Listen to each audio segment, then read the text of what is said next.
Welcome to the Soul Sisters series, where you'll get thought-driven, inspiring topics for your soul with Vaughn Solis and Brenda Rachel.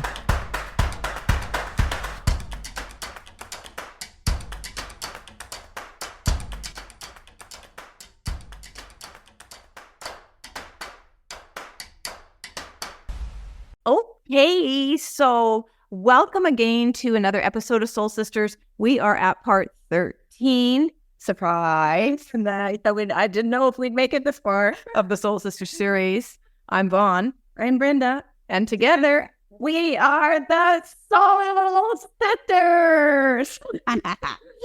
Okay, so those of you who have followed us from part 1, you're probably getting sick of that. But anyway, it is kind of fun. But you never get sick of it. No, but we really are Soul Sisters. And it was really kind of cool when we discovered that. And I hope you can discover that with your own sister. If you have one and are feeling a bit disconnected. I believe we choose here to be sisters. Yeah, all family. Yeah, work through things. And you don't have to be the same to have a close relationship or develop one, right? I agree with you. Yeah. And I think that sometimes we think about sisters as being super close because they're going through the same experiences, having babies together and stuff like that. Well, at the same time, you know what I mean? And then when you have absolutely zero, I would say zero in common, like us, like zero, right? Children, I didn't, but everything's different. Our personalities, everything about us is different. Yep. And so it's kind of interesting when you have, develop some introspection a little bit later in life, because, when you start thinking about life and seeing people pass away around you or having had death in your family, that sort of thing, and you start thinking about what you do or don't want to leave behind in terms of relationship dysfunction or unsolved or unresolved issues or no communication at all. And we kind of just agreed that, let's get to know each other. Exactly what this is about. Exactly. Right? Yep. It is getting to know you. Yeah. Getting to know all about you. I will not sing. Anyway, so welcome.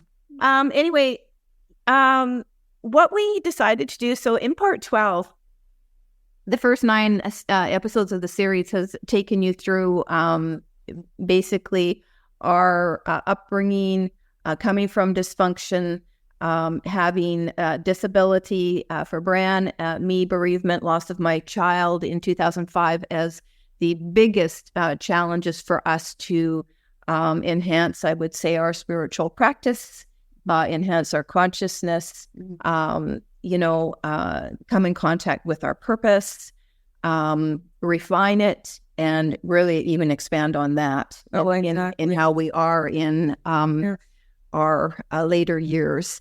And so that's what that's all about. And then we decided to continue sort of ad hoc these episodes, however many we end up doing until we don't do them anymore, just on things we're kind of going through and go, oh, okay, that might be a great one to sort of share because we're figuring it out. Or it's a reminder for us. Right. So today we want to talk about how to stay in a solution-oriented mindset. Last week, we talked about part 12, and it's a great episode to listen to, the small I am versus the huge I am, where I came up with this saying at the very end of that episode, source is your driving force, but literally referring to I am, all caps, as the supreme, as the source, as the divine, as God, as whatever you think of as something more than we can understand and drives us to have purpose, a spiritual practice, anything like that.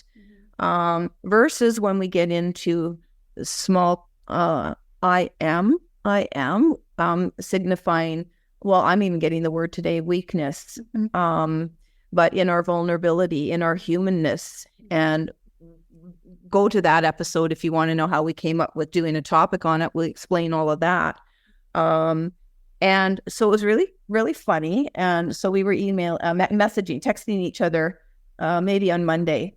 maybe Tuesday. I think it was Tuesday this week, and today's Thursday. And both Brenda and I, both you and I, were feeling kind of blah. And so just to say, no matter where you are in your spiritual consciousness, your development, your practice, your purpose, or anything in life, how great life is going, any of us can get, struck down for minutes, hours, days, weeks, months, with feeling stuff that is just not centered with who we are in our truth. Correct. Which for you is... What's your truth? Basically, whole, complete. Oh, perfect, whole, and complete. Right. Yeah. Right. Being. But I get periods where I feel completely devastated, sad, just not even depression. It's kind of just a melancholy. Yeah, that's a good word for it, sis. Melancholy. Yeah. And just absolutely, I'm going through chronic fatigue right now. And have been since December, and it's now September, regularly. So get set back quite often and just have to rest. I can go no further. So from being a very active person to all of a sudden seeing the limitations I have with the healthy mind, but the body isn't cooperating. So I find that I go into my small I am limitation zone of all the things I am not capable of doing. Yeah. And so here our phone call. So it was a text actually, and I think we phoned right away. You phoned me. Okay, I phoned right away because I thought, okay, I don't, I was feeling a bit bluesy, I guess, too, and by all accounts, my life is going great, and just great. So we went, but what was funny is Brenda had texted me, I am all of those things. And I text back, I am, and I go, oh, wait, I better put some small letters, I am, because I know this is the human me, the ego me talking. It's not my spirit essence and soul reflecting this. There's a disconnect going on there, and that's okay. We say that's okay. And then I looked back at her text, and she had done the same thing. She had done small I am. And so I phoned her right away, and I went, oh, I see you did that too. And that's so cool. I hadn't seen that in the text. Just to say our work has infiltrated our minds in just that short period of time, maybe a couple weeks, to make the differentiation. Well, to understand that I was in I am just the human condition. Yeah. The human condition state. And I was acknowledging it, right? But you were expressing it to another person as well. Right. Now that knew what that meant. Yeah. But we've put it into practice. Yeah.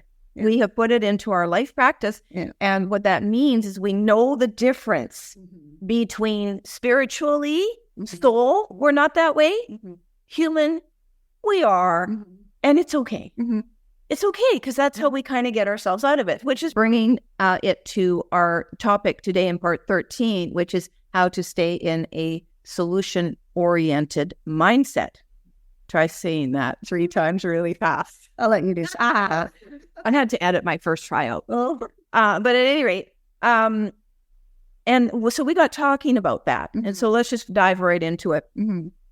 Because I actually have been talking with a few people recently, and it has come to my sort of awareness that, there are people that don't naturally function from being solution-oriented. Now, obviously, this is phrased in a positive mindset. You have to already be sort of, thinking more positively, glass half full type thing to find a solution. If you're still looking glass half full, all the problems, and focused on that, and we've done glass half empty, and we have done episodes and talked about that, and I think part 10 of soul healing, and to some extent probably in part 11, because these things are so intertwined with everything we do and talk about in our life, so we keep circling back to stuff like this, ego versus spirit, and so on and so forth. But so having a go-to as your natural mindset that I am going through something here, but I know there is a solution for it, even if it's anxiety, fear, hurt, pain, distress, sadness, sorrow, whatever. it's acknowledging that humanness, but then going to the solution that is not necessarily an external thing. Okay. It's not like call the plumber. It's more like a return to center.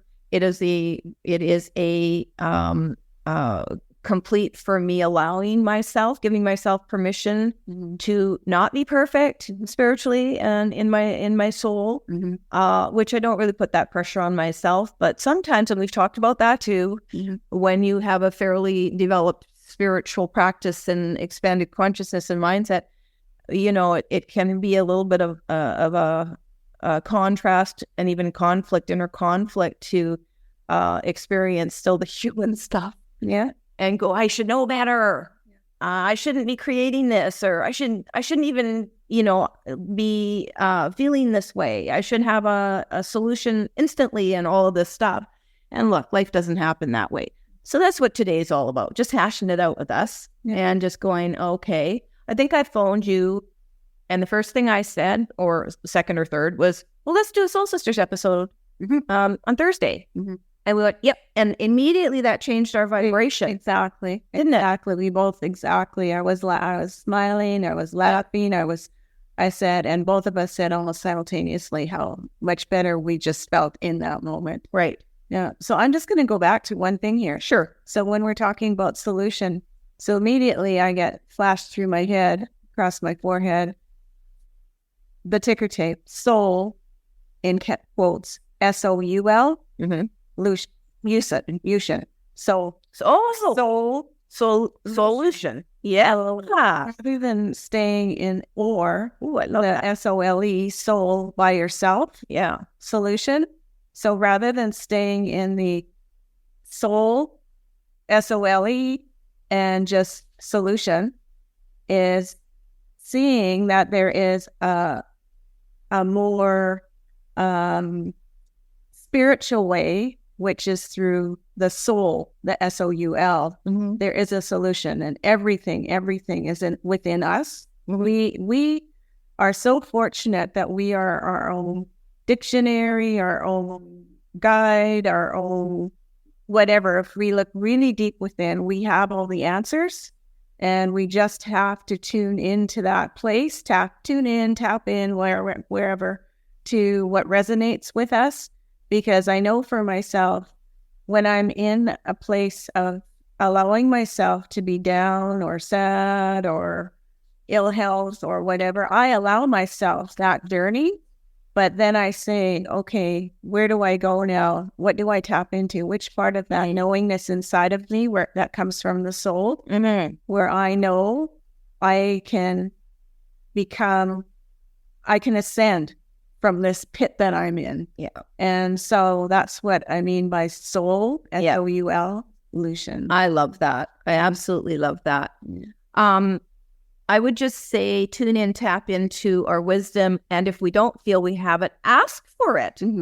Ask for the wisdom or the guidance or the direction or the solution. We work with angels. We've talked about it all throughout our series. We're both angel healing practitioners.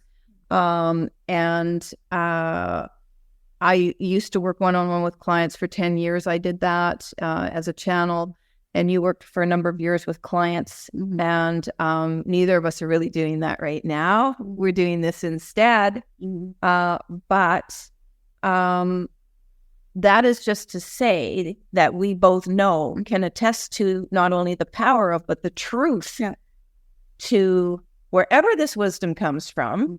So for those that don't believe in a higher power, don't believe in it's possible to communicate with angels or, loved ones from the afterlife or any other, and I'm just going to say here, positive being, energy source in the other vibration. Let's just call it another vibration.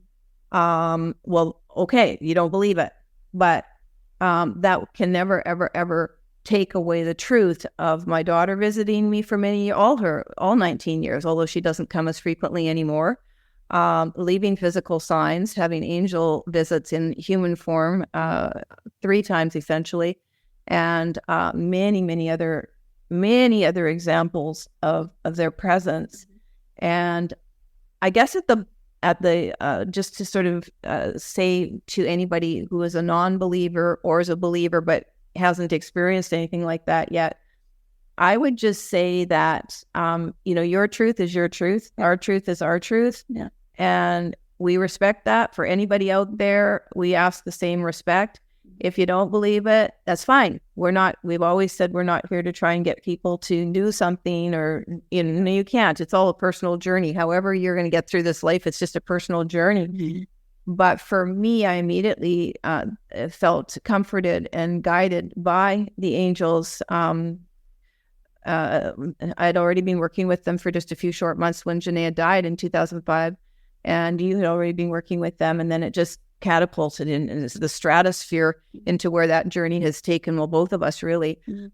So as authors of our books, where the angels are very, very present and part of all of the words that we express in our books, and just anything else we're doing in our purpose work in our personal life. Right. And that has helped me have a solution-oriented mindset. Correct.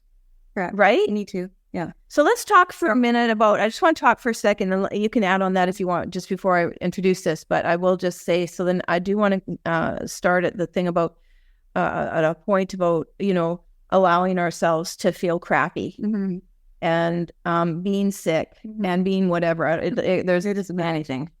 Take a number. Anything in the negative. Yeah, A to Z, take a number. But so it's okay to feel sorry for yourself, all that stuff. I think we need to actually feel that as a human. Yeah.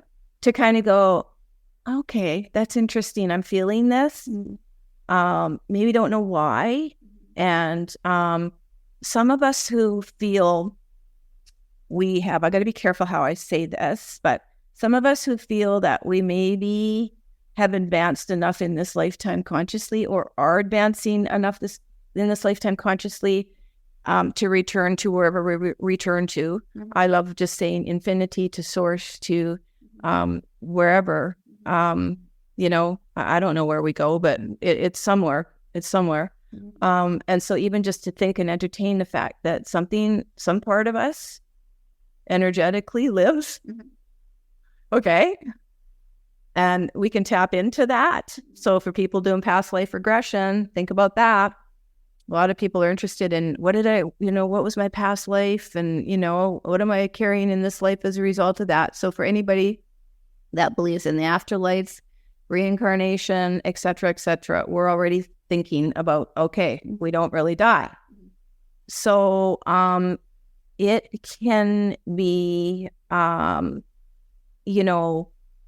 like feelings of isolation, sorrow, sadness for the earth, for the planet, same thing, but for the people, for well, you add to it because you're really good at talking in those terms. I'm not as good as it, I don't think, and we're not competing, but I'm just saying you have felt, I feel, because you didn't have a family to distract you for so many years like I did. And we pour our love into our kids and our families and spouses sometimes, and homes and everything for everybody else but ourselves. And then when we're left with the opportunity to just be with us, our soul, our spirit, just us, because we come here alone, as we know, we leave alone, right? Yep.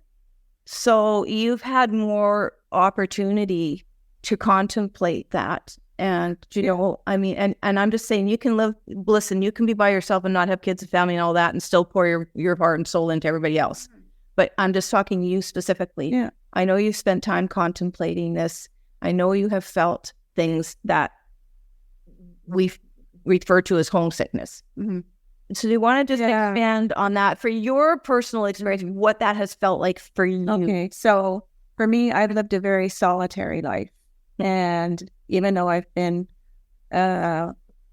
was working for 48 years, big offices, 350 people, for many, many of those 28 years there, and just doing different things. So surrounded by people during the day, but I'm a very solitary person, and I am a deep thinker.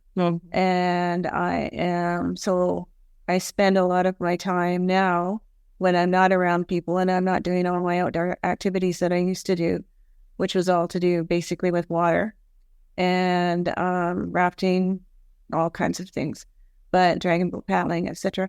But now I have a lot of time to think. And so when Vaughn refers to homesickness, we're talking about my inner passion almost for feeling and just almost like, I want to say eat it up, but that's not the right words, but just thriving on the knowledge that there is a place that I'm going to ascend beyond here that is going to be so peaceful and just so it will be a harmonious, loving, peaceful environment where I'm going into another dimension, and that homesickness for me wanting to go there. And so I spend many, many hours contemplating what it will be like on the other side and how different my experiences will be. I don't know whether I'll remember any, probably don't want to remember any of this earth life or any of my past. But I think, but I'll just jump in real quickly because I think that we might, and it won't have any meaning for us though. I know that from Janaea. Oh, okay. It's no meaning. It's like acknowledging it. I was there. I did it. It doesn't even factor into for her first several years. She was 22 and she died. For the first several years of her coming to see me because I needed her. Okay, I'm not so sure she needed to visit, but maybe she did because some channels I went to, who were able to bring her through, she felt terrible for ending her life. And this is not uncommon for any medium. And I did a week-long medium training with James Von Prague in September 2015. And for one whole week, Monday to Friday, 100 of us did mediumship with each other most of the day when he wasn't doing something. It was like, get right to it, kind of like angel therapy. It was like, get right to it and start, pair up and, and do your stuff. And anyway, it was amazing. And there weren't that many like suicides. I brought one through who had been a suicide for a friend. And someone, brought my girl to me. And in all the years that it happened that, so when we were at our angel therapy, there were mediums there, people very gifted in being able to bring loved ones through and stuff like that. And you never really know who's going to come through, but when they do, it's amazing. And of all the suicides I've read about or had experienced in my own life, personally, with leaving that way, although I have no judgment about it, no judgment. And the one who has gone has no judgment about the way they left, but they feel, as did my daughter, terrible for the pain their death left behind. They didn't think about that. And it's possible. I'm just throwing this out there. If anybody is watching this or listening to this who is dealing with is a suicide loss survivor and is struggling with that death, I believed for a long time and learned sort of through all the teachings. And for those first few years, 10 years, I'd say 2005 to 15, I was majorly working to expand my practice, my own abilities and things like that, and learning from others and who had considerable experience and had been basically international, like leaders of their age of that period. And it's like it's not that they, in their soul, they feel sick for doing it, because I believe that, and I hope I don't get in trouble saying this, but if I do, okay. And by that, I just mean criticism and so on. But, listen, I kind of do believe that even a suicide is contracted. And absolutely, it's part of their it's part of their journey to live.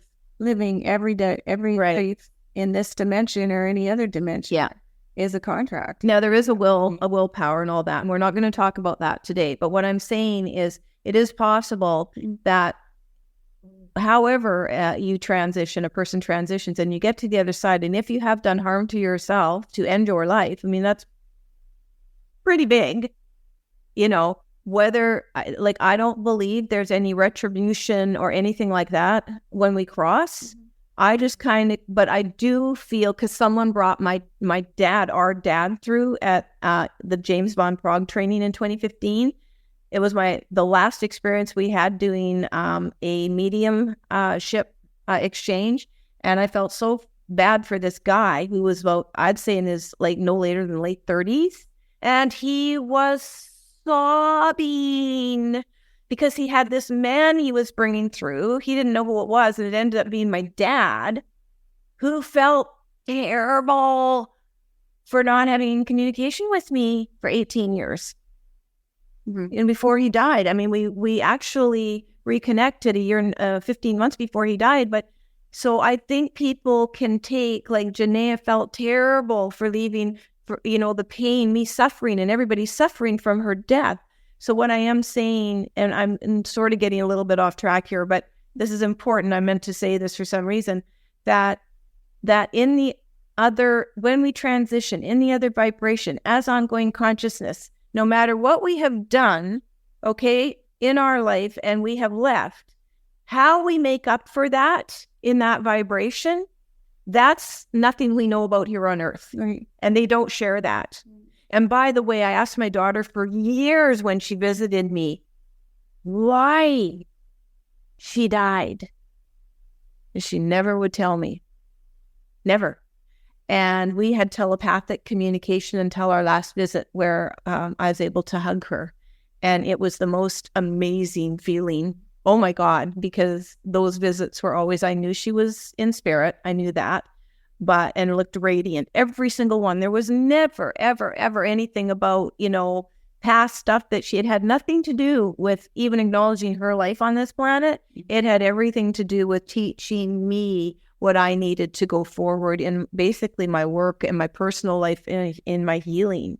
So having all of that kind of, I guess, as a background has really helped me frame my bereavement in a more positive light, which, getting back to solutions, and this feeling of emptiness, I think I started that with this homesickness.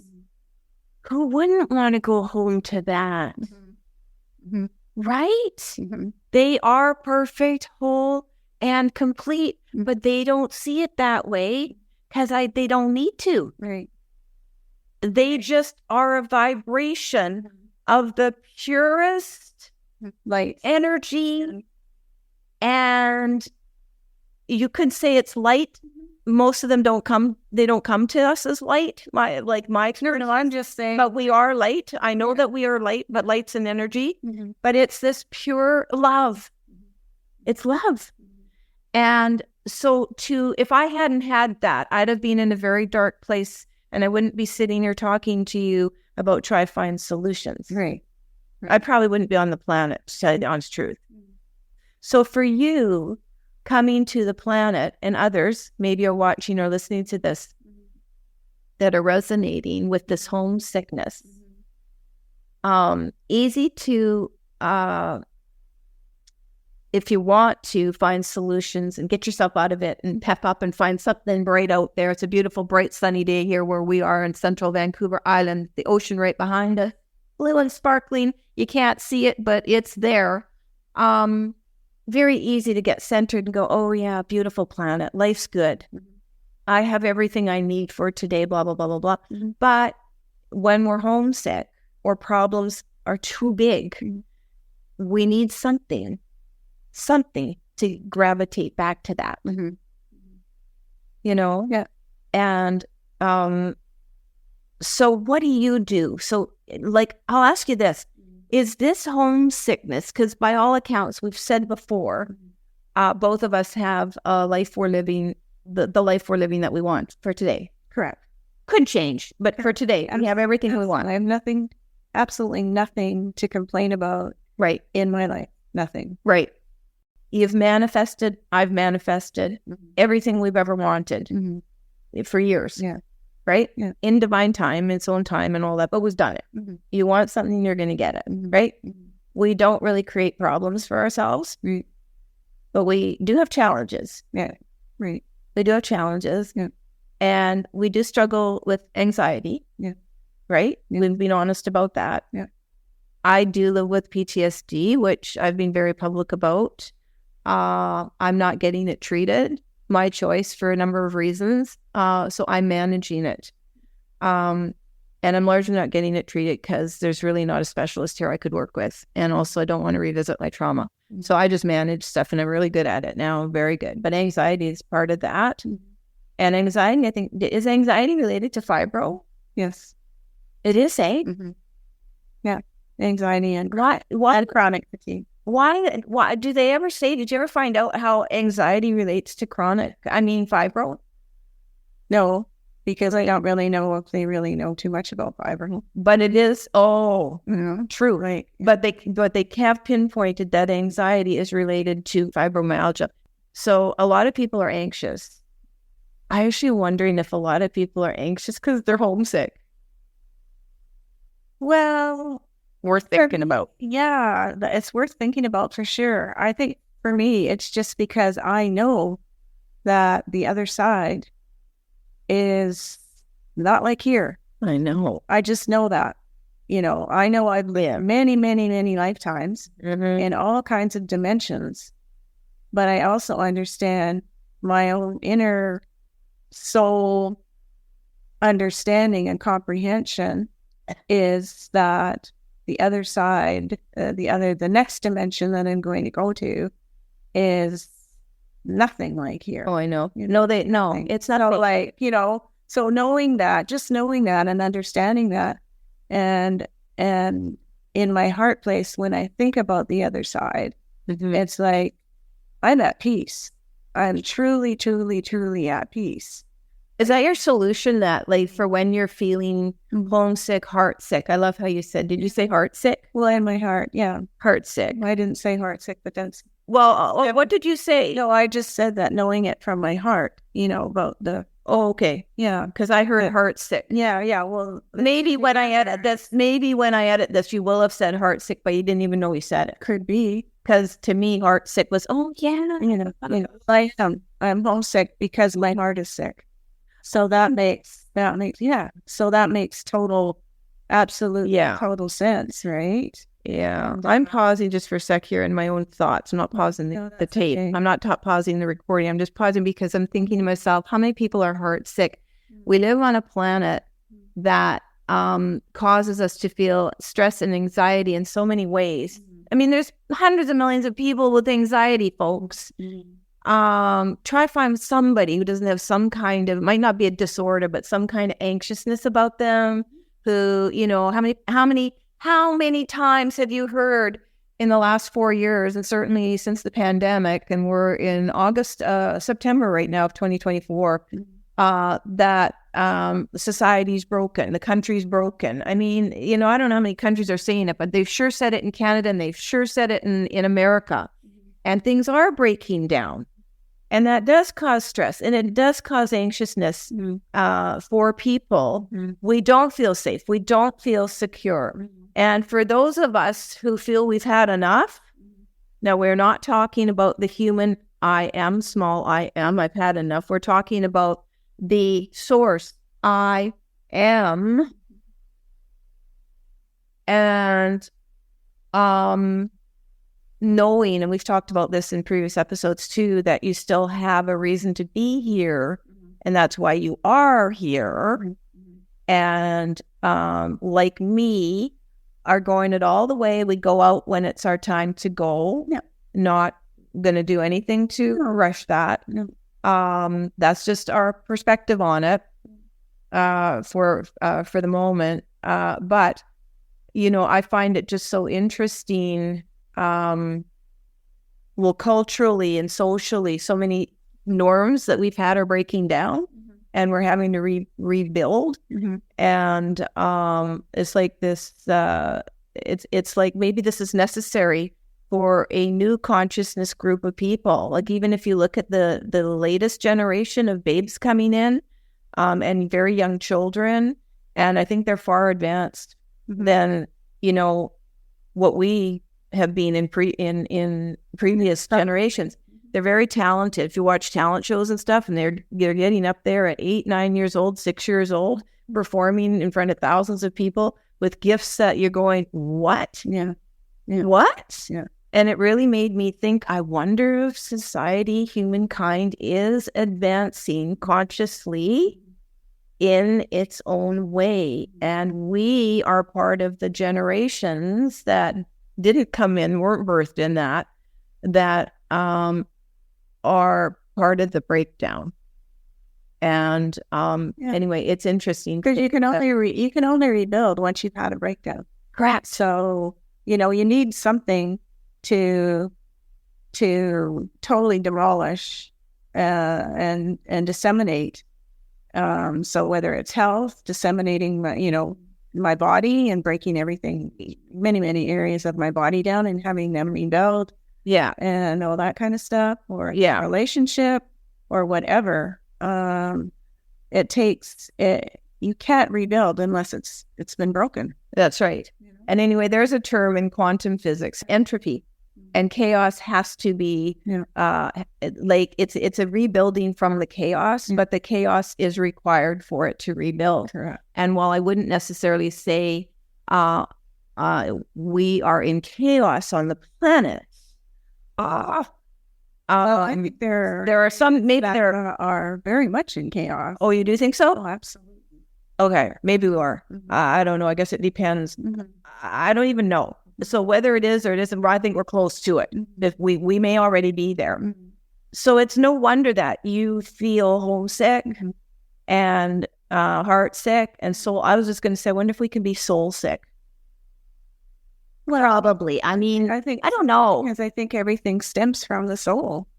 Everything, like our soul needs everything. So that's where it starts. Yeah. So if we're in part 10, we've done soul healing. Yeah. And now if we talk about soul sickness, sorry, we're backtracking here. But we are, but we're having this conversation that we're meant to have. But I mean, I'm thinking about it because we're understanding that's what we're talking about with soul and about soul-ution. Yeah.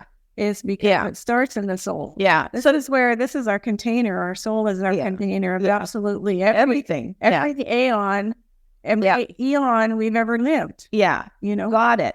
And, we could go down a whole path about talking about why we're here. Why are you here, audience?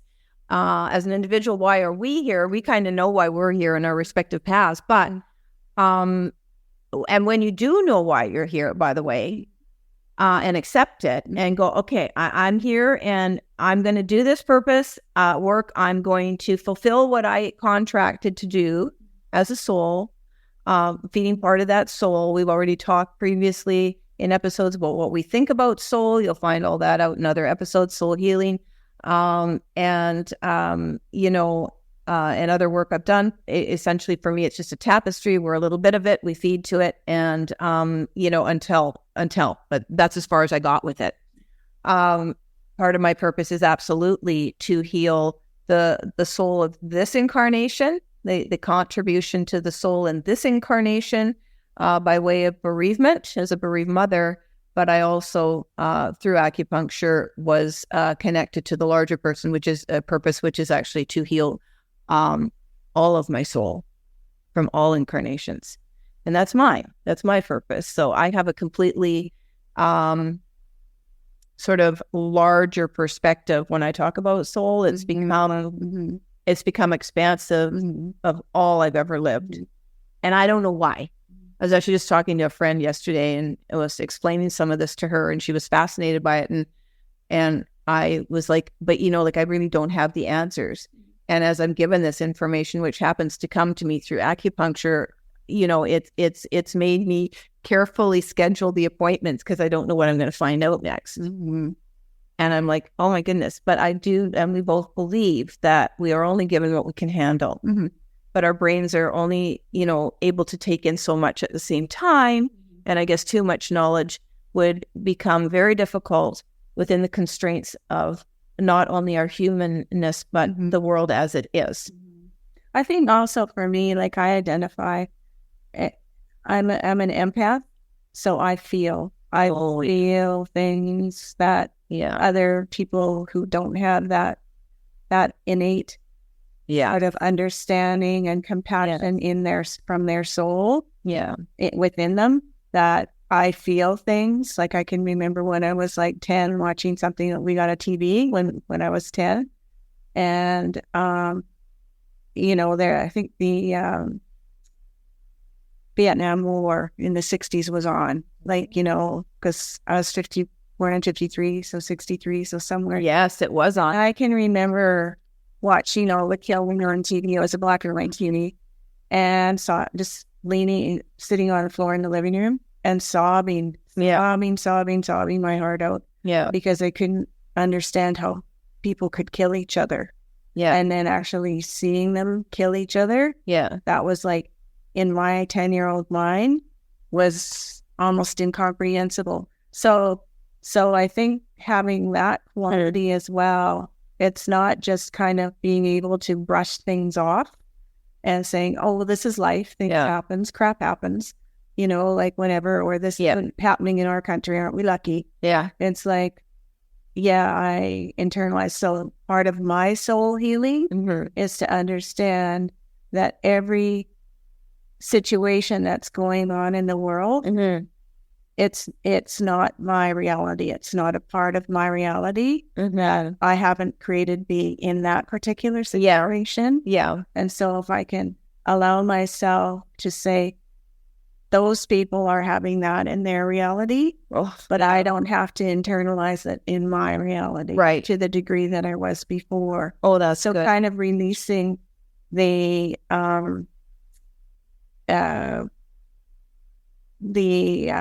want to say that I don't know the word that I was putting on the pressure that I was putting on myself to say, how can I stop this? Yeah. How can I fix it? Yeah. And well, we can't. No, I know. But how many conversations did we have about seeing world peace before we die? Yeah. I don't know. Brenda used to believe in it, and I was always the one that was a little more skeptical. We're talking even just maybe 2-3 years ago talking about that. Yeah. Before the pandemic. Pandemic. That kind of, I would say that's where I saw like more global, like it happening in our part of the world. Well, it unified us. Yeah. The pandemic was the the thing, if you will, that I don't know what to call it, but it was the force, whatever you want to call it, that unified us globally to say, it happened negatively for some and very positively probably for others in terms of finding out who they were and, all of this stuff and new inventions and new ways of doing things and all of that. And so it brought us together because no one was safe from it. Correct. It hit every part of the world. So unifying and good things don't have to necessarily, come from only good things. Correct.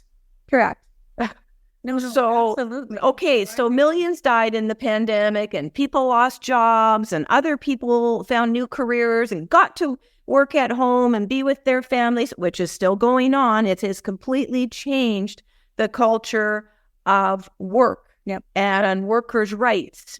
And in Canada, the feds are trying to get, the federal government's trying to get people back into the office. I think they had a requirement for 3 days, and I'm pretty sure the union's going to make it so that this is a right. You get to work at home part of the time, hybrid at minimum.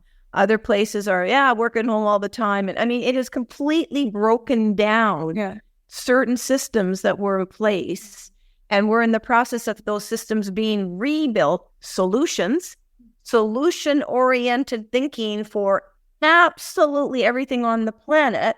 So this conversation for us is not just a solution-oriented for, personally and individually. I don't know. It's globally.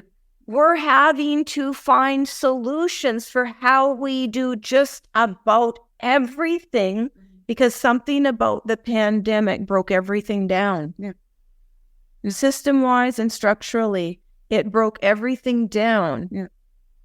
And one of the things I noticed, we're going to get back to solution in a second, but I just want to say is, so we live on a, we live in a seaside city in central Vancouver Island. So water is like right there. And in our little downtown, we live in a small city. And in our downtown core, we have a wonderful seawalk, eh? Mm-hmm. And I noticed my husband and I go down there, periodically and you can go and do the 2-3 mile walk, whatever. And it's just lovely. And the last time I went, or the last few times we've gone, I noticed a lot of people are walking, head down and minding their own business. And we actually used to live down there our first 2 years in our city, which we moved here 8 years ago. We lived down there on the waterfront. And everybody's like, hi, hi, hi.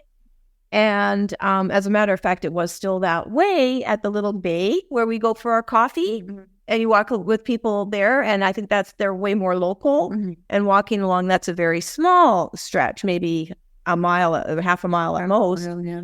And everybody says hi there. But in the downtown area where it's more likely to see people traveling, so tourism, things like that. We're not a big tourist city, but there is some tourism.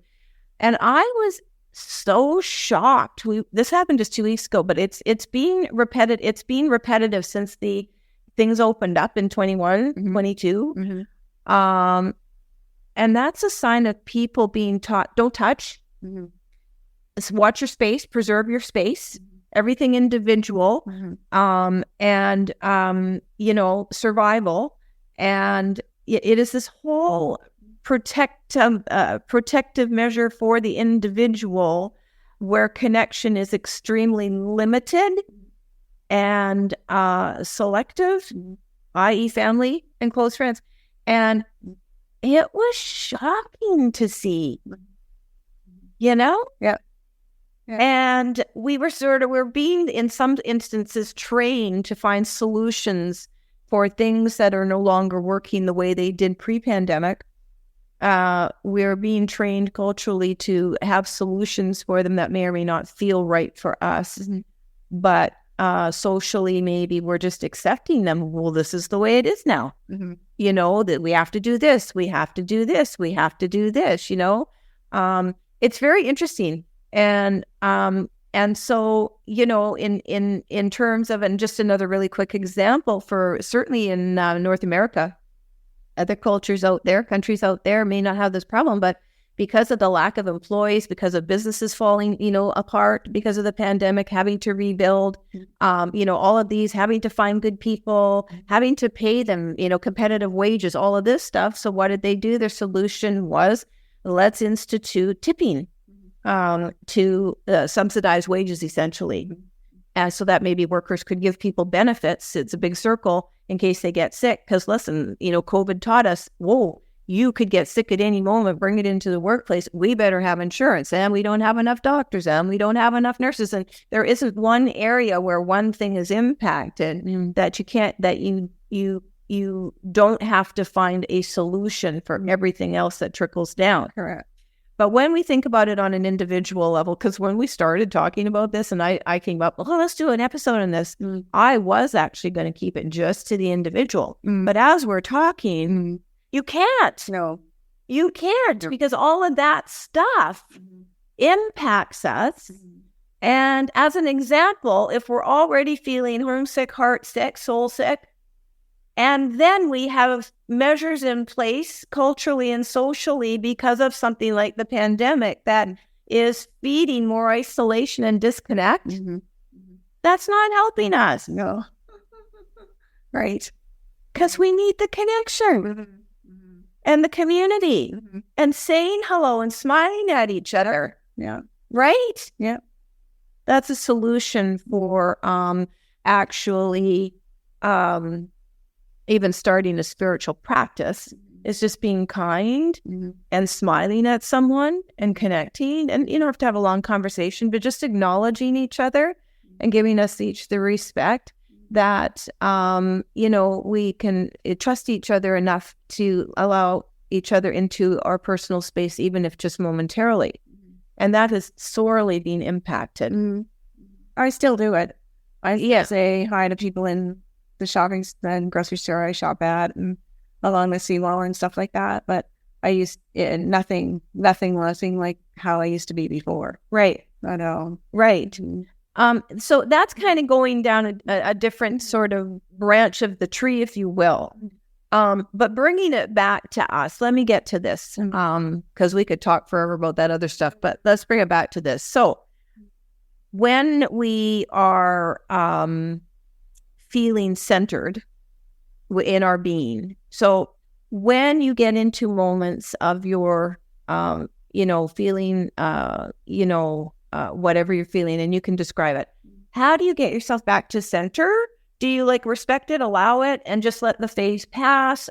What do you do? Oh, I immediately, when I know that it's taking me down a dark path, and well, I wouldn't say dark because I believe leaving here will be light. So I don't think that it's too dark, and I'm not afraid to die.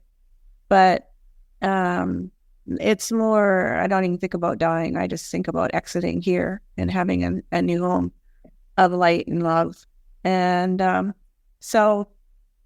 but when I get into that place where I would say more than thinking about wanting to leave here, knowing I'm here and I'm going to be here for however long I'm going to be here. Right. So that in-between phase. So accepting that I'm here today for however long. Yes. And so when I'm in and I'm not enjoying it for whatever reason, I'm not enjoying it. So then I go, but this is your creation.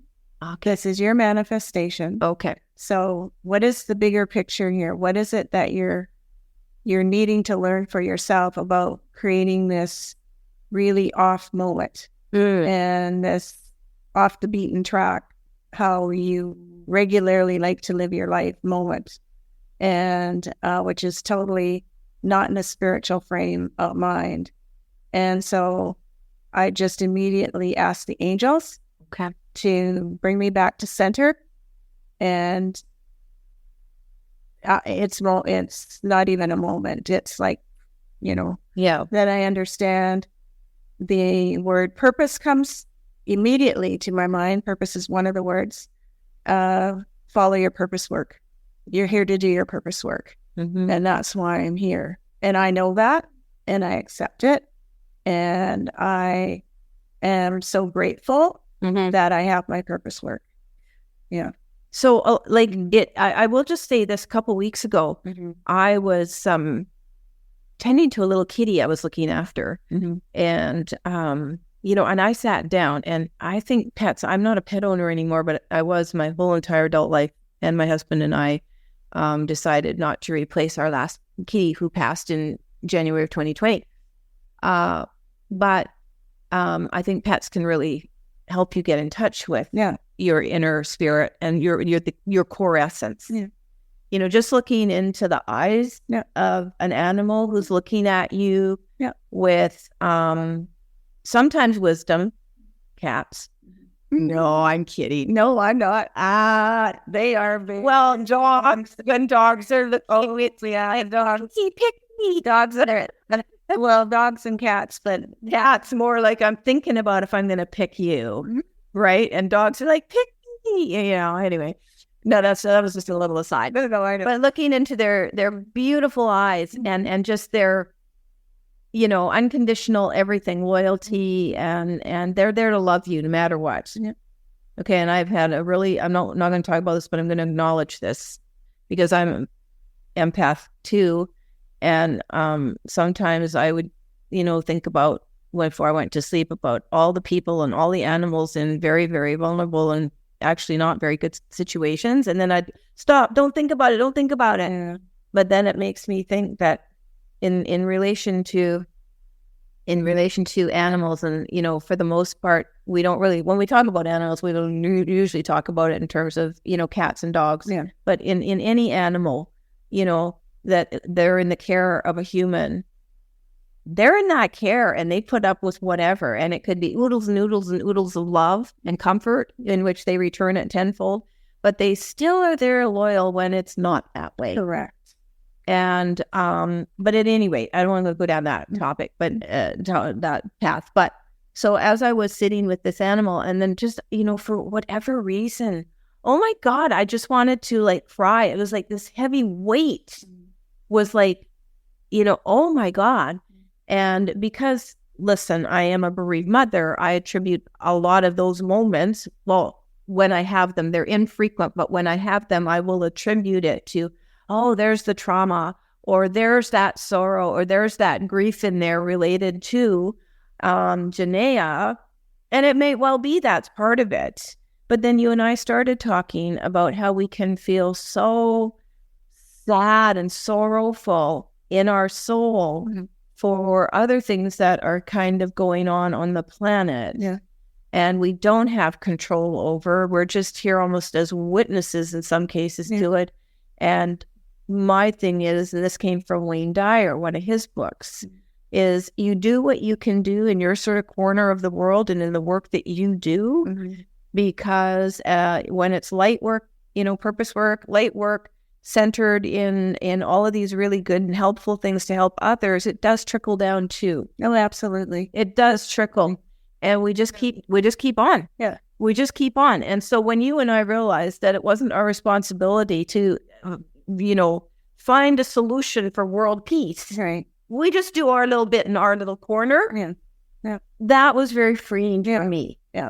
Was it freeing for you? Yeah. Yeah. Because I understand what my purpose is. Yeah. And yeah, as an individual. Yeah.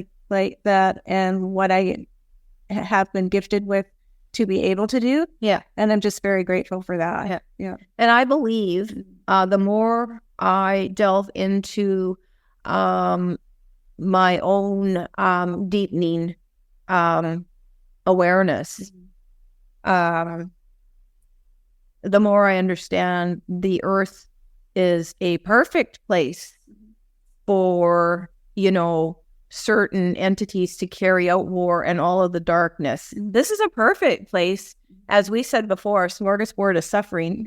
Take your pick. A to Z could be anything suffering. This is maybe the planet, and perhaps it's the only planet in our system anyway that offers this, And we've had talks about it too, also choosing to come to this planet. We're not going to talk about that today because we both believe there are other places you can go. I sometimes think I bought the wrong ticket. Yeah, I think we got on the train. I got on the wrong train. That's me. Yeah, not you.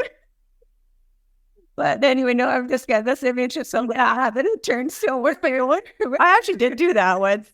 Then into where was I heading? I was heading somewhere, and I think I did get on the wrong train. I was going to go to Morocco, and I really needed to go to Spain.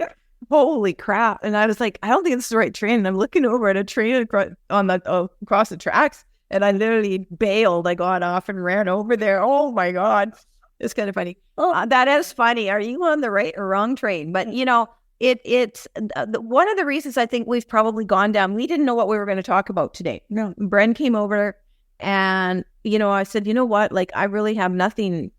I don't know what I'm going to say. Yeah. So we'll just, and she's like, yeah, I don't either. So I said, okay, well, let's just let the words come out of our mouth. Yeah. And it will impact those that are resonating and want to hear this stuff. So I'm quite surprised we're talking about this stuff. Me too. Yeah. Well, I am, but I'm not. Yeah, I know.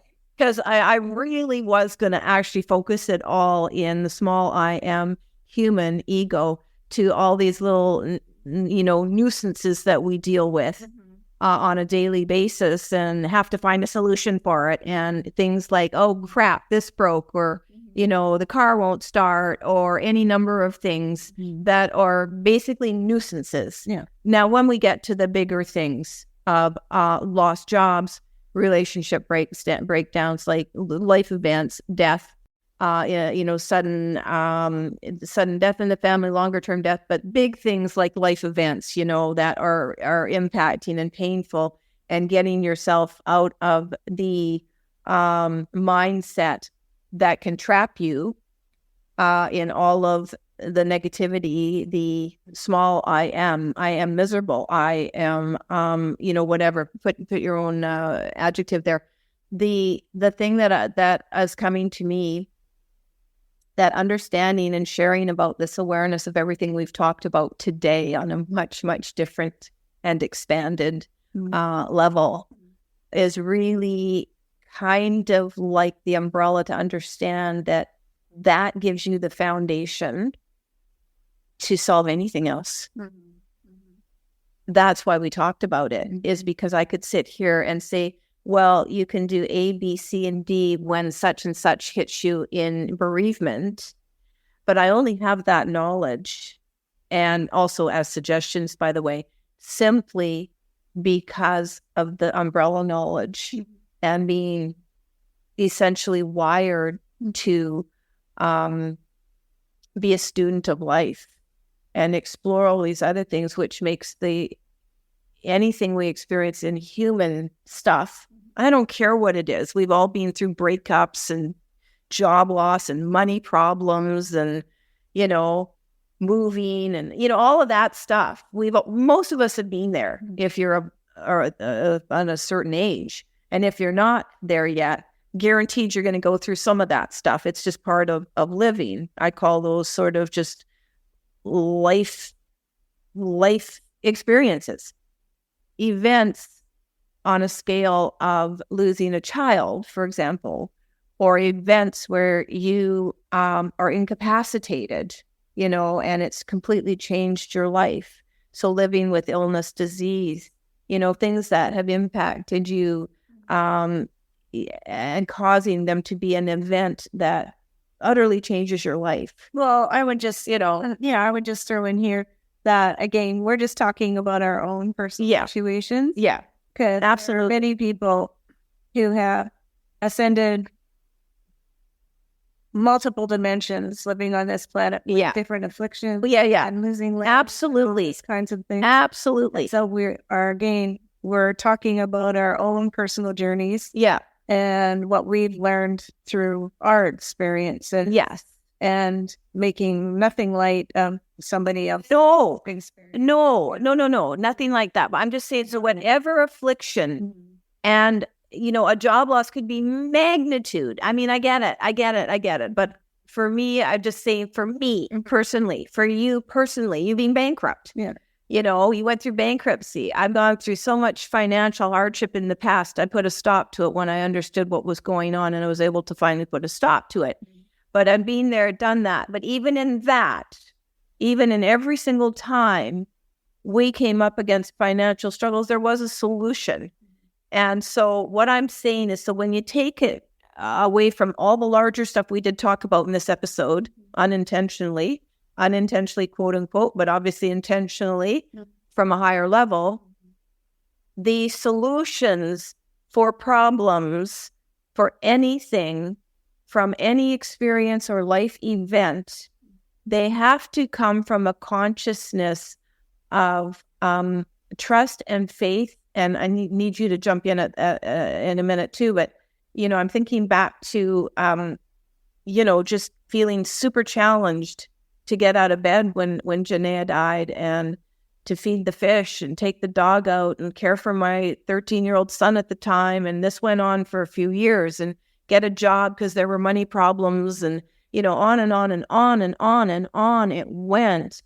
And the anxiety from the PTSD has always stayed with me. So I'm 19 years in, and I still can have periods of anxiety. So taking it to this human level. So for everything that became a mountain that wasn't even on the radar for other people, starting a new job, just like terrified to do anything new, terrified to travel, just all of these things that eventually I had to very, very slowly incorporate back into my life. And I'm working on confidence today, folks. So it is an ongoing transformation and process for me, but as it is for most people. But I'm just saying, I always was like, solution. I got to find a solution. However, it really wasn't until I'd say more recently in the last a year and a half, that I understood the anxiety as a driver of getting into survival mode, and can't find solutions in survival mode. It's very difficult unless you've got someone to kind of rein you in and help you with it. Go, okay, let's take this. So step by step, looking at what you're actually dealing with, and taking it literally one little piece of it at a time. Yeah. What do you need to do next? It's like a Rubik's Cube. So you know where you're trying to get all the colors on the same color on all sides? Yeah. So it's just taking one little piece of the Rubik's Cube and turning that to one color, one different color. That's when you're trying to work with anxiety and change something. And so imagine doing that with all of the however many little sections there are in a Rubik's Cube of doing that. But for us, the way I'm seeing it in my mind with me who has anxiety, how so difficult turning it to just a different color. Yeah. And oh yeah. You know, like it's yeah. When you're in that I'll almost say comfort zone of anxiety, because when you're in anxiety, you know you're in anxiety. It's not like, oh, what am I going through? Like those of us, I believe, who have anxiety and are anxious, know we're anxious. Oh, for sure. You know, like that. So, I mean, we don't need to identify what am I. Oh, yeah. No. You know when you're having an episode. Yeah. You know when you're having an episode of anxiety. Yeah. But I do believe that, and unless you know it, so you see, I didn't understand it until 10 years into my grief. Actually, I didn't understand it until 2018. So, 05, 18, is that 13 years? 13 years into my grief when I read Dr. Bessel van der Kolk's The Body Keeps the Score on PTSD, an amazing book, and how the brain is functioning and what the brain is doing in trauma, of which anxiety is part of that. Okay, so same thing in anxiety. And you don't have the capacity to really sit down and go, okay, so, you know, I need a solution here. It's panic, sheer panic. And why we're panicking is that the great fear is whatever it is for each of us, that whatever our fear is in that moment, it is all fear based, obviously. So, you know, and we want control and things like that. We want things to be perfect. You know, if something breaks in our homes or something, we want things perfect. We want things. I don't want problems. In the final analysis for me, it's always about, I just want my life to go really smoothly, because I really don't want anyone else. The core root of it, you know, is it for me? I don't want anyone else dropping dead, and I have to deal with it. That's the basic thing for me. And everything else that I want to control, all of these other things are just things that give me a sense of control. So I don't have to be humming along over a year worried about the deepest fear being that. So when you can take the anxiety, and we're not doctors, we're just talking, and you guys know that, we're just talking from experience and what we've learned, what I've learned, pieced together for myself and personally have come to practice and rely on, is that if you can take it right down to what are you really, really afraid of, we understand that's always humming at the baseline. That's our baseline. Yeah. Okay. And is it ever going to go away for us? I don't know. But as long as I know what it is, then I can find solutions for the things that might set me off, trigger me in anxiety, that are really big triggers.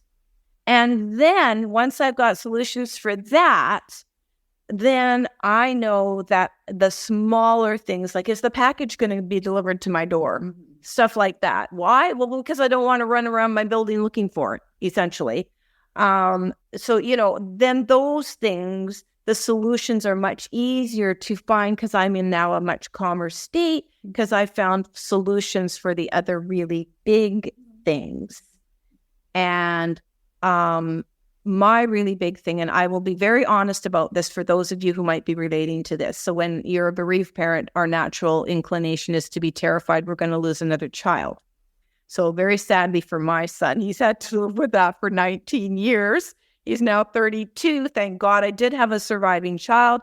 I love my son to bits and pieces, but it really wasn't until this summer he even thought of, and certainly, that we together found a solution to put a Find My phone switch it on the iPhone. So I can see if I need to, if I'm worried about him, I can see he's A-okay. Oh, here he is. And that was all a result of me, constantly worrying about him as he lived alone and didn't have me as an emergency contact and things like that. And I've lived for years with, because we live in different cities, this is at the core root of the vibrating, the baseline there. And so naturally, if I'm always in a state of anxiety because of that one thing, okay, everything else that would be not so much of a problem now becomes a problem. Fixing that this summer and putting medical alerts on our iPhone, knowing that should anything happen to him, so for all people living alone and not having an emergency contact, this can be huge for a loved one to, feel less anxiety if you are struggling with that and worried about a loved one. We have a medical alert on the phone, so as contact, so should anything happen, the phone is unlocked immediately. They can notify, the contact that something's happened. You don't want it to happen, but it's just proper, planning. And you can tell where someone is. I've said to my son, you can turn that off, and he hasn't. And I am beyond grateful he hasn't, because it's allowed me to simmer down that.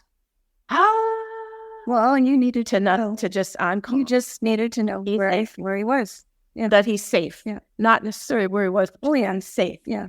And so I've learned how to manage that within me, and I'm forever grateful we did that, because it was something that I struggled with for many, many, many years. So that's a really big thing. But in listening to this episode, you might want to, I would invite you to think about what is at the core of your greatest anxiety.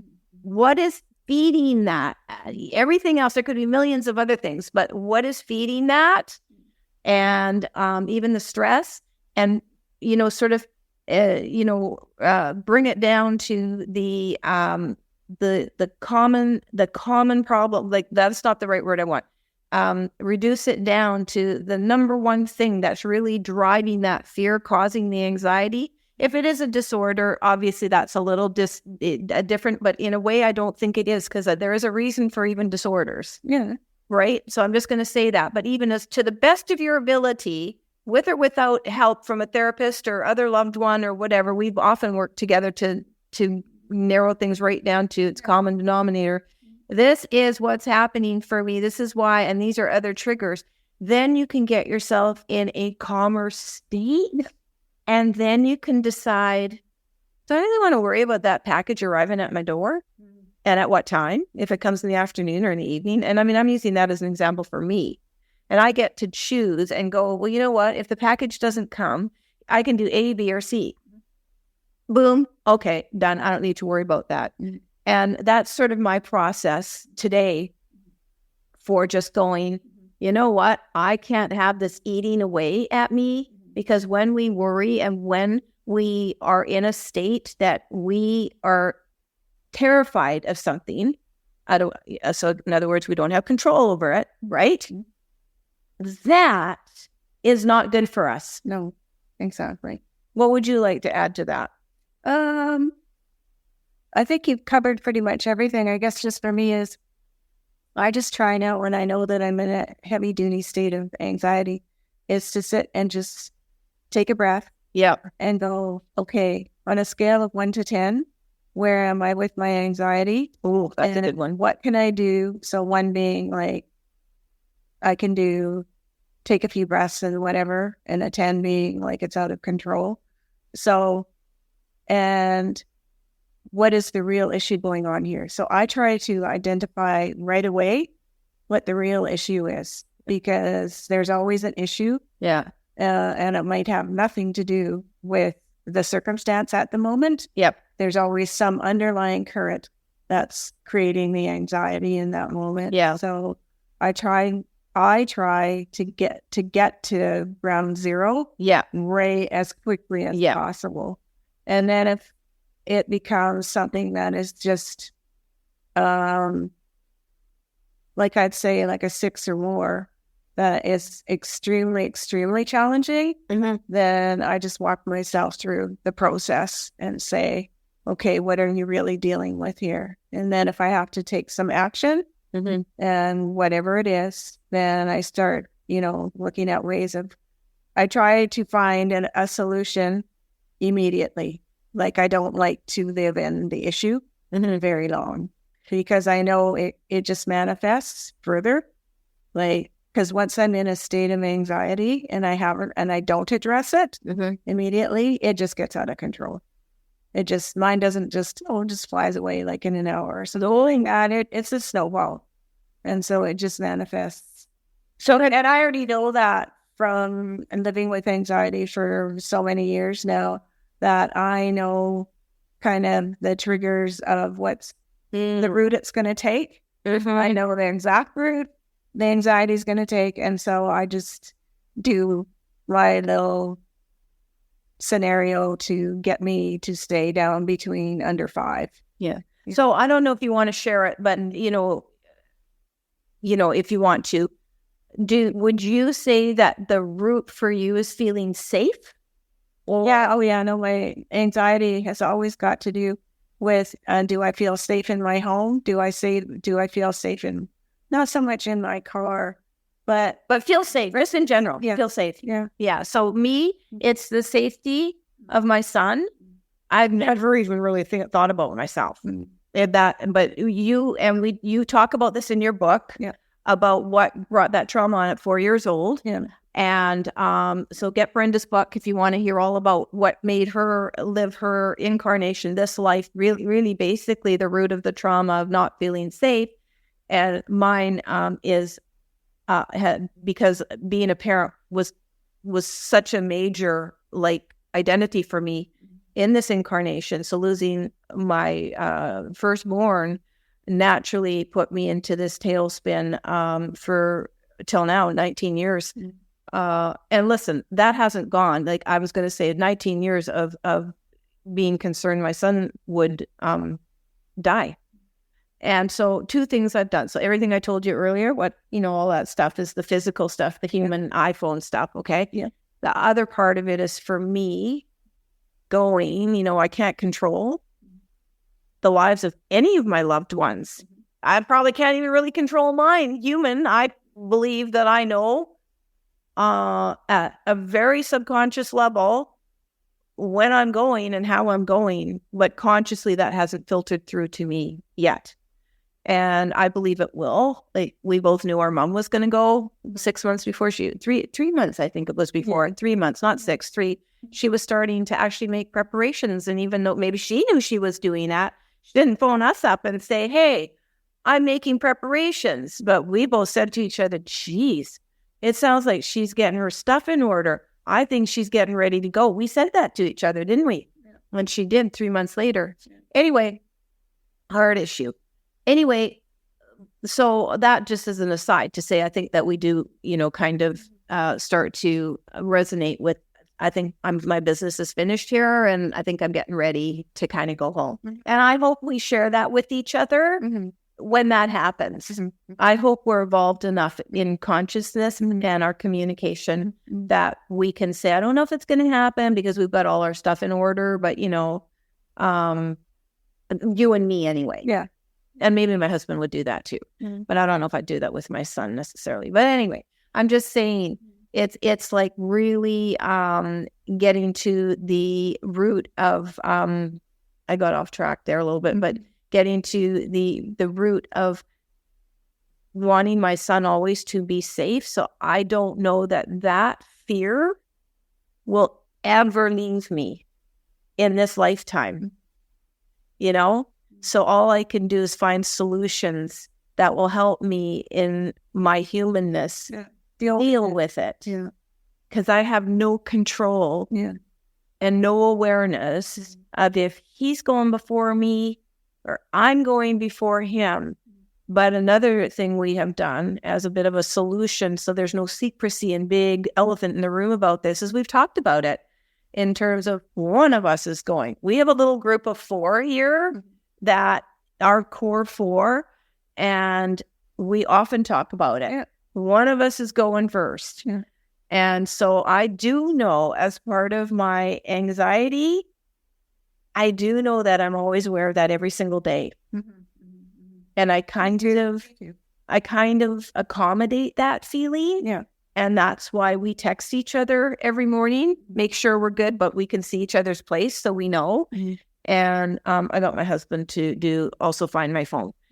Because, it's just we know catastrophe can hit. And, and so I'm not creating that, and I'm not necessarily expecting it, but it's a huge thing I personally have to live with, and I think a lot of people have to live with it. So anyway, find little solutions to help you, if it's technology or communicating with a loved one about your concerns, your fears. Talk to if you have a trusted soul partner that, if it gets overwhelming, share it, because that'll eat away at you when you try and solve a problem on your own, don't you think? Yeah, but yes, I do. But I also want to say that until we ourselves can acknowledge from within what the real issue is, it's not possible to share it with another individual. So we have to identify, or I should say I have to identify at my core what the real issue is, not what a kind of a cover-up issue. I have to get to the real issue and be totally honest with myself. And at that juncture, then if I choose to share it with you, and once I've acknowledged what's really going on, because to just say, well, I have this issue and then kind of skirt around it, it's because this is going on, or that happened, or I didn't hear from whatever, but all the outlying story rather than what really is in. So that's really interesting, because by the time it does come to me, you've already gone through that process. To figure right now, I don't not have too much surface stuff, because I already know I don't get into too many stories. I identify pretty quickly what good. So that's the root of what's going on. So you just said something really key, also stories. So we do create our stories in anxiety and in a lot of other states. And that story kicks in the minute we're triggered. Correct. And it will be a repeat and a repeat and a repeat and a repeat and a repeat until we start to no longer want the story. Right. That means we don't want the issue. We don't want to feel anxious. We don't want to be in a heightened survival mode. That is not a great way to live. Right. And it disrupts every aspect of our health, our sleep, our functioning, everything. And even if we've got it controlled, that is still not dealt with. Correct. Oops. I guess I have some work to do. Me too. I guess I have some work to do. Yeah. And this is where communing with your spiritual side, I think it's good, and I think we can learn from other humans, obviously. And there are great, wonderful leaders out there, people out there whose work will, you'll resonate with in various capacities and stuff. There could be medical professionals, and their information is just very, very, very excellent. And so to learn about trauma, I need to learn from psychiatrists and so on. I'm not working with one, but, certainly information and books and things and these webinars I sometimes take, and that's interesting. But by and large, our healing, our wholeness, our wellness, our holistic wellness, it's on us. Well, it's an inside job. Okay. I like that, inside job. It's not an outside job. Nobody can fix us. So we can go to any kind of consultation service we choose to. And which is absolutely great. And I think very, very necessary in different situations. To not try and figure things out by ourselves. But in the end, we are the only ones who can identify what the issue is and deal with the issue, because Yeah. when we're dealing with it, even when we get direction from a professional, Yeah. we still are the ones that have to deal with it. Exactly. Right. Nobody can give you a magic pill Right.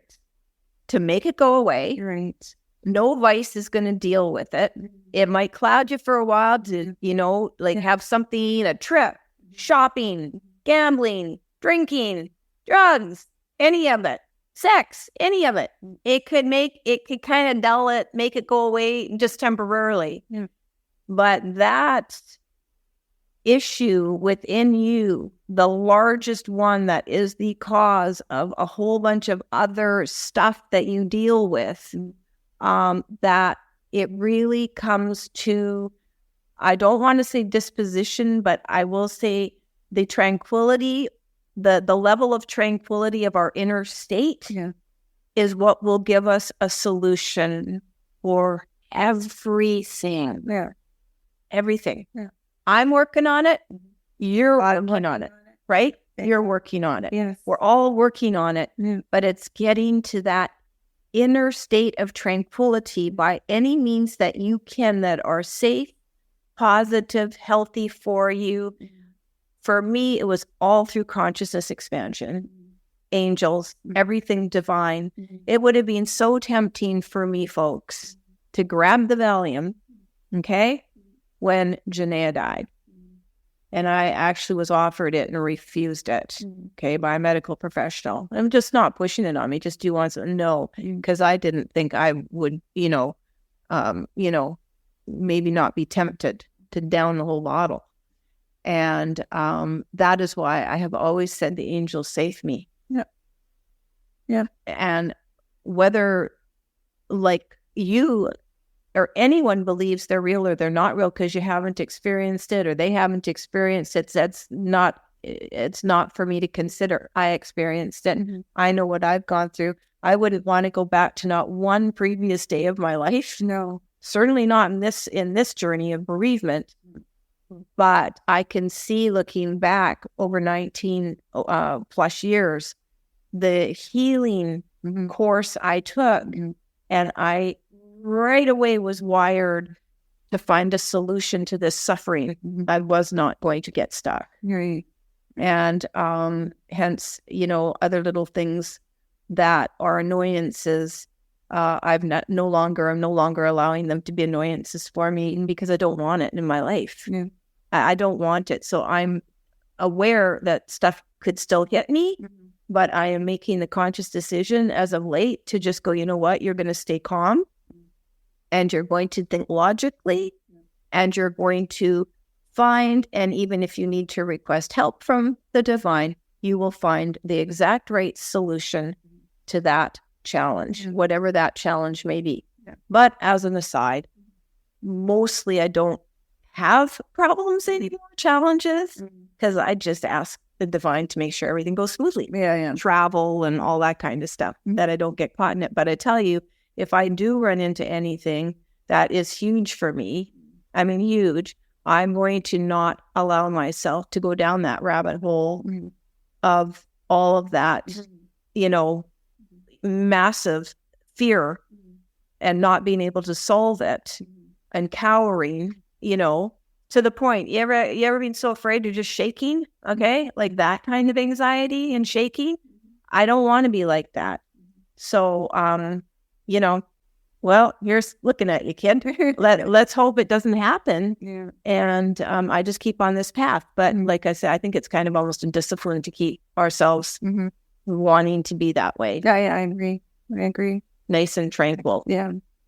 Okay. Well, that's the way today went. And I hope it is helpful for you in some way and in connection, because even as we say these words and then I edit this and I listen back to what we've said and you listen to it and I get other little nuggets and can feel the healing taking place all the time. Yeah. Right? Yeah. I'm just grateful for the good moments right now. So yeah, very, very grateful. And know that there are a lot more to come. So absolutely. So we'll leave you on that note, on that very high positive note. Thank you for watching. Thank you for listening.